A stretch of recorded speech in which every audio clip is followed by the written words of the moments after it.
Buenos días.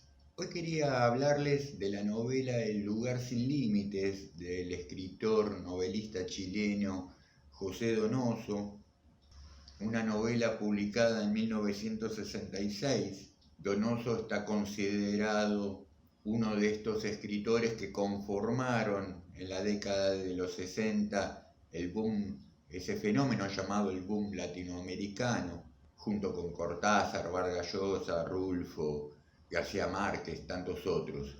La historia del lugar sin límites transcurre en un pueblito del interior de Chile, bastante apartado, podemos concebirlo, si bien no está muy bien prefigurado tiempo y espacio en que transcurre esta historia. Parece ser uno de esos pueblitos quedados en el tiempo. Es muy posible que la historia en sí misma no deje de transcurrir en la actualidad en que fue publicado el libro, a mediados de los años 60. De cualquier manera, vuelvo a decir, es uno de esos pueblitos quedados en el tiempo, con lo cual uno puede llegar a advertir ciertos anacronismos en los personajes, en las formas de vida. Si vamos a la sinopsis que aparece en la contratapa de la novela, no nos dice demasiado respecto de esta historia. Ustedes saben, estas sinopsis que aparecen en las tapas, en las contratapas de los libros, a veces funcionan, la mayoría de las veces me parece que no. Esta breve sinopsis dice: la máscara, el maquillaje que reformula las identidades. José Donoso ha buscado siempre en sus relatos, obsesivamente, ese otro rostro posible de los seres y las cosas. El lugar sin límites, novela que llevó al cine el mexicano Arturo Ripstein, juega eficazmente con el engañoso espejo de los sexos, la Manuela, en un prostíbulo de pueblo, especie de infierno anodino donde confluyen no solo las pasiones eróticas, sino además los sórdidos juegos de poder y dominación que suelen marcar los territorios degradados. Metáfora de la postergación y el encierro, esta novela muestra una marginalidad contra la cual el doble filo de las apariencias parece la única estrategia posible, aunque signifique tentar a la muerte. Sí, está muy bien, es eso que dice, pero es mucho más, medularmente es mucho más esta novela que lo que dice esa sinopsis. En principio tenemos a esta protagonista, la Manuela. Es muy interesante la construcción de personaje que Donoso hace sobre esta figura, que de a poco nos vamos enterando, en primer lugar, que es una prostituta ya avanzada en edad, es quien regentea un prostíbulo del que recibió en herencia, habiendo sido ella de joven del elenco de prostitutas de este local. Ahora, junto con quien es la hija de la antigua regenta del prostíbulo ya fallecida, juntas llevan adelante el negocio, ¿no es cierto? Hay un elenco de prostitutas, integrantes del plantel que se presenta en ese local.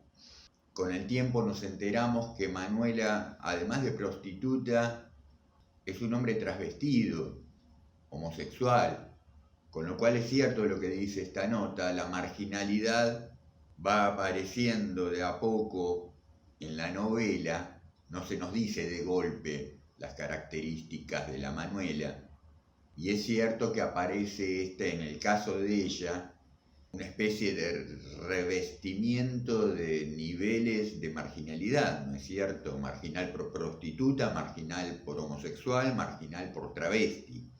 En ese típico entorno de pueblo pequeño, de Caldera del Diablo, donde de manera hipócrita están habilitadas ciertas dimensiones, pero no esto gratuitamente, ¿no es cierto? Hay un padecimiento de parte de sufrido por la Manuela y por las chicas que trabajan con ella, propio de estos lugares de doble moral, ¿no es cierto?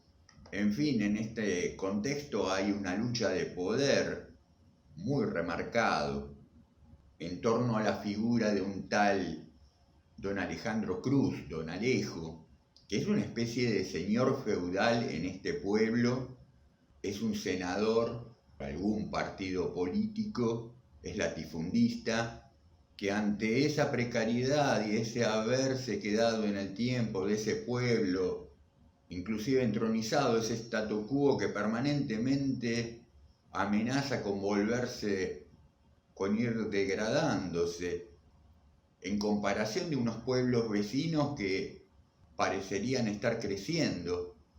Entonces a estos habitantes de este pueblo, Alejandro Cruz les promete comprar el pueblo y volverlo pujante, a cambio de votos, evidentemente, ¿no es cierto? Con lo cual se constituiría un feudo que ya, sin necesidad de que Alejandro Cruz compre nada, no obstante, no deja de ser el poderoso del pueblo, ¿no es cierto? Pero la promesa de Alejandro Cruz es comprar todo el pueblo y volverlo pujante. Una de las características principales, por ejemplo, es que va a traer la electricidad a este pueblo. Este pueblo no tiene electricidad. Como detalle lúcido, simpático, hay una de las prostitutas que va al pueblo cercano, a una de las ciudades más importantes, y se compra un teclado de música electrónico y se lo lleva a su casa para el día que haya electricidad en su pueblo. A priori, una ventaja que tienen el grupo de prostitutas es que el edificio en el que funciona el prostíbulo es propiedad de ellas porque se lo han ganado en una apuesta muy tremenda para la Manuela, la anterior regenta, la que ha fallecido, que después le hereda a la Manuela parte de la propiedad. En origen le habría ganado a este Alejandro Cruz, le habría ganado en una apuesta este edificio. Claro, la apuesta sobre la que le habría ganado el edificio, la japonesa se llama, la anterior regenta, luego fallecida, estaba basada en que ella podía seducir y tener relaciones carnales con la Manuela, porque la japonesa pensaba que en tanto que la Manuela más tarde más temprano en su visión era un hombre, bueno, más tarde más temprano podía seducirlo y tener sexo con él, con ella. Esto ocurre así en una escena que es tremenda, de una violencia concentrada, cruda. Hay que leer esa escena, yo no la voy a describir, sino someramente. Pero en fin, después de todo un desarrollo donde la Manuela se siente muy violentada, se siente ultrajada, la japonesa termina por tener sexo con ella, en tanto que la Manuela tiene el cuerpo de un hombre, y termina por ganarle la apuesta a don Alejo y quedarse con el edificio donde funciona el prostíbulo.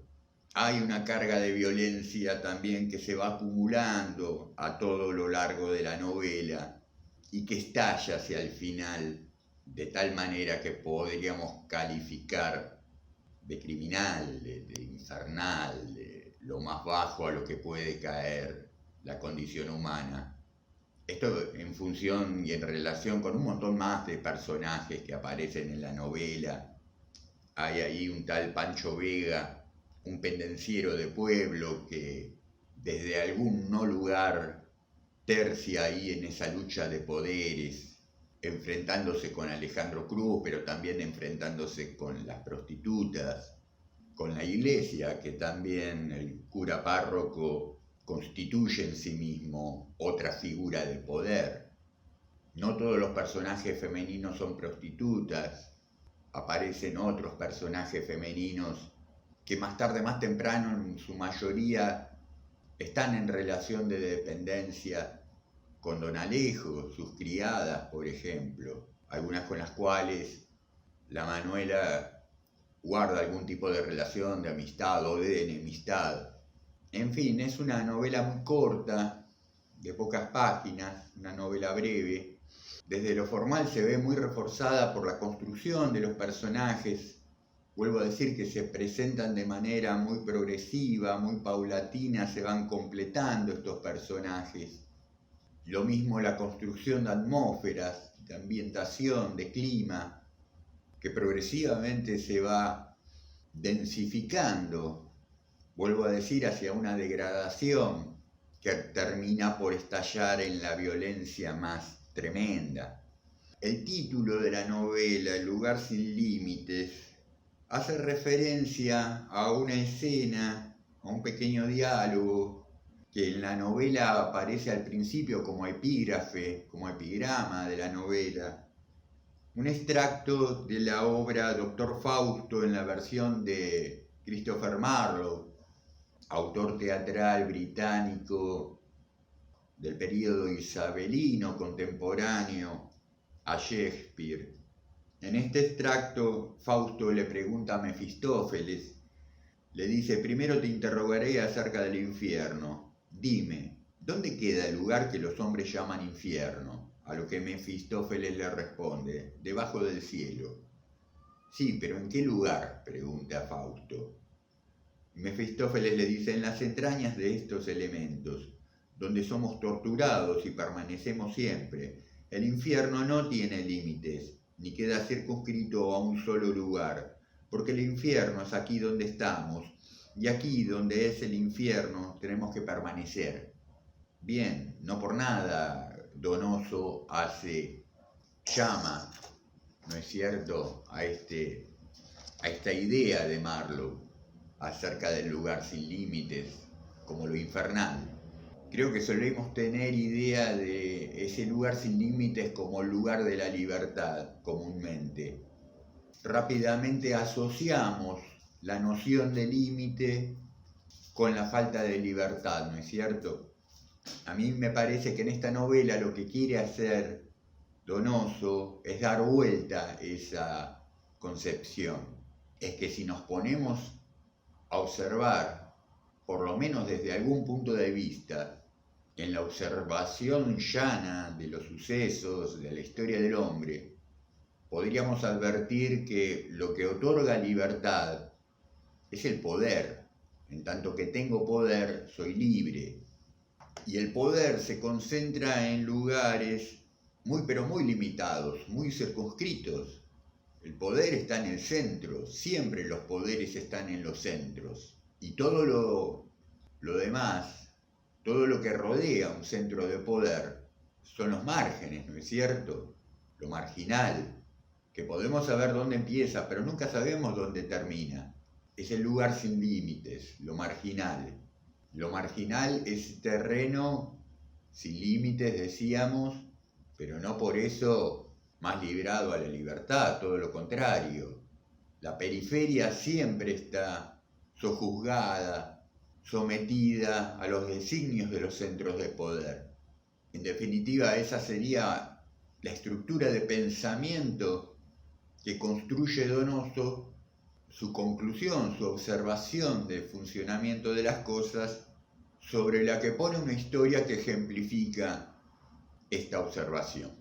De alguna manera me parece que lo que hace es subvertir el sentido común, la idea cristalizada de manera popular, consensuada, convencional, tal vez ilusoria, que no nos permite ver el funcionamiento real de las cosas. Porque alguien nos convenció, tal vez, que éramos libres.